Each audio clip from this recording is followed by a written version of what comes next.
Well, some new research is offering some explanations for why it may take girls longer to recover from a concussion than boys. At first, some experts thought it was nothing more than hormonal changes or weak neck muscles.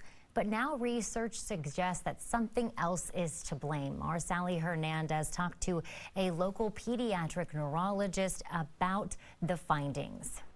We know that women's soccer is the leading cause of concussions in girls. And this study is also revealing some other interesting things that might be going on here about a delay when it comes to getting medical treatment. What's that all about? Yeah, so that actually kind of surprised me, and I don't necessarily think that's what we see in our office. We tend to see kids pretty quickly, but I think that part of that was really interesting. What I found really interesting was talking about the availability of trainers at every single sport. I think football has become such a highlighted sport for concussions and really kind of the cornerstone of what we worry about from a sports standpoint. It's gotten all the publicity on the national level, also in the collegiate level, and now in the high school level too.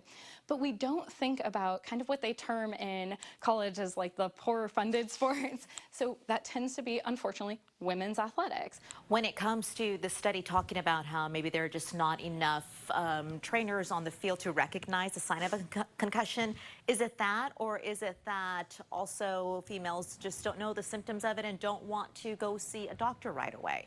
I think that we used to think that kind of that idea of machismo was solely in men's sports, and I don't think that's true. Women are equally as afraid to not be on the field, to have their starting spot, to be seen, taken away from them, to be seen as, you know, letting their team down or the weak one on their team. That's not exclusive to men, right? Women have those same feelings when you're an athlete, and especially a very competitive athlete. So it doesn't make sense that we would then somehow think that it would be different. So I'm not surprised when we talk about, like, are women maybe not as prone to admitting that they have had an injury? Well, the study published in September's Clinical Journal of Sports Medicine looked at the medical records of 192 students ages 7 through 18.